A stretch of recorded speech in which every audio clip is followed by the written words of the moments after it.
Hoje a gente vai mergulhar numa das maiores inovações da justiça brasileira dos últimos tempos, o famoso Acordo de Não Persecução Penal, ou, para facilitar, a ANPP. É um nome um pouco comprido, eu sei, mas esse mecanismo está mudando e muito a forma como o sistema lida com certos tipos de crimes.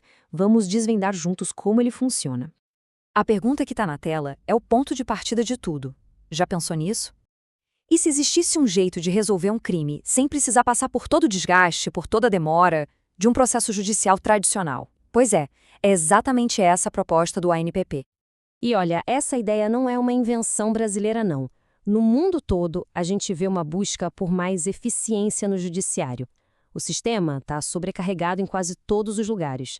Por isso, esse conceito de justiça consensual, ou seja, uma justiça negociada, vem ganhando cada vez mais força como uma saída para desafogar os tribunais e dar respostas mais rápidas para a sociedade.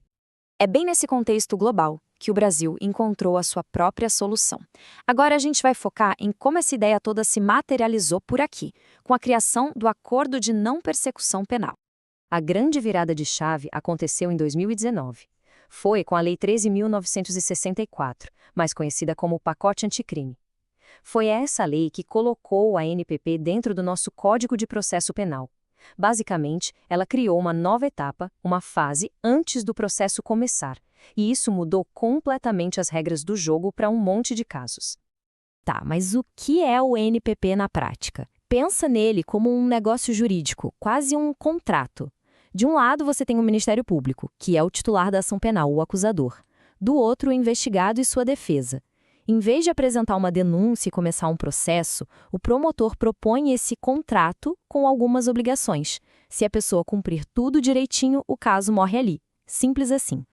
Mas é claro que não é para qualquer crime nem para qualquer pessoa.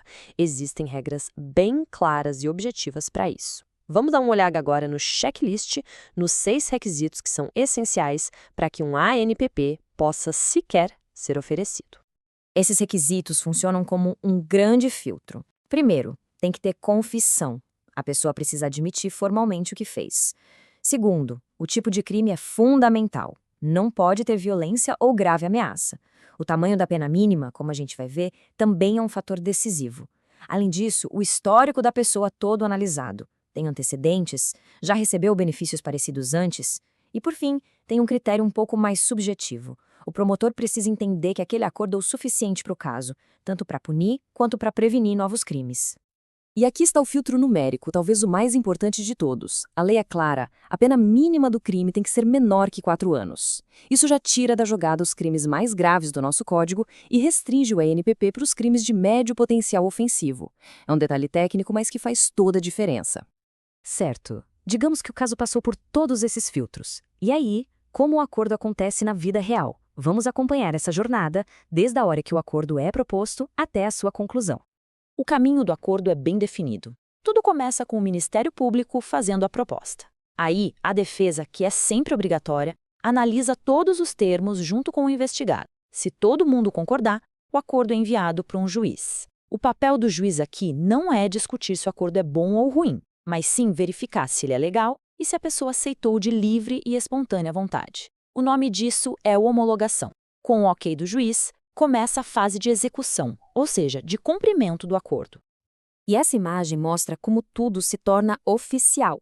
O acordo deixa de ser só uma conversa e vira um documento, um incidente processual registrado no sistema eletrônico da Justiça. Ele ganha um número, um registro formal, e a partir daí passa a ser monitorado de perto pelo Judiciário. Mas e depois que o acordo é aprovado pelo juiz? O que acontece se tudo correr bem? E se algo der errado no meio do caminho? Agora a gente vai analisar as consequências e também a principal polêmica que gira em torno do ANPP. Aqui a gente tem os 2 cenários possíveis lado a lado. Se o investigado cumpre tudo o que foi combinado, o resultado é a extinção da punibilidade. O que isso quer dizer que o Estado perde o direito de punir por aquele crime, o caso é arquivado e, o mais importante, isso não vai aparecer na certidão de antecedentes criminais.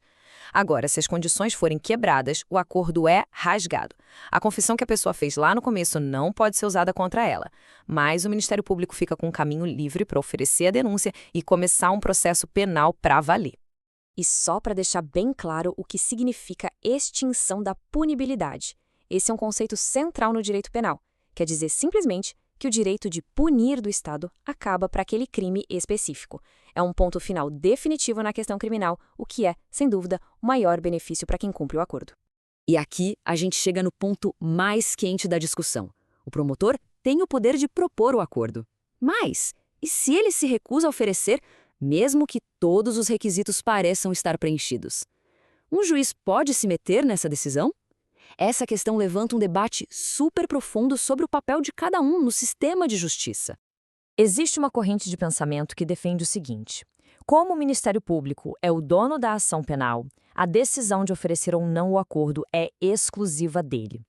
Por essa lógica, o juiz só poderia verificar se a recusa do promotor tem uma justificativa formal, mas sem entrar no mérito, sem dizer se a decisão foi boa ou ruim.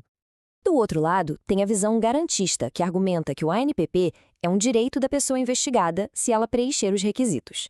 Seguindo essa linha, o juiz teria o dever de controlar a decisão do promotor para evitar qualquer arbitrariedade. Ele poderia, inclusive, determinar que a decisão seja reavaliada se entender que a negativa foi ilegal ou sem fundamento. No final, a reflexão que fica é essa: o ANPP é, sem dúvida, um avanço enorme na busca por uma justiça mais rápida e eficiente. Mas, ao mesmo tempo, ele nos força a questionar os limites e o equilíbrio de poder dentro do sistema. A grande pergunta que fica no ar é: quando um acordo é negado, quem deve dar a palavra final? O promotor, que é o responsável pela acusação, ou o juiz que preside o processo? Essa questão ainda está sendo decidida nos tribunais e com certeza vai continuar sendo um dos grandes debates do direito brasileiro.